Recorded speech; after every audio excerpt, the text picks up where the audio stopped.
তখন থেকে প্রতি বছর এরকম ড্রাগন ধরে, লাল টুকটুকে ড্রাগন ফল, বড় হয় আবার স্বাদেরও হয়।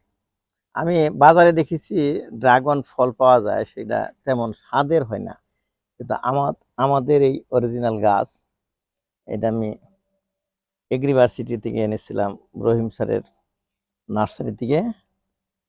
এটা তখন তো ড্রাগন ফল অনেকের নামই শুনে নাই, আমিও শুনছিলাম না, আমি প্রথম সেদিন নাম শুনলাম। সেই গাছের ড্রাগন ফল আমি প্রথম দেখলাম, তার আগে দেখিই নাই।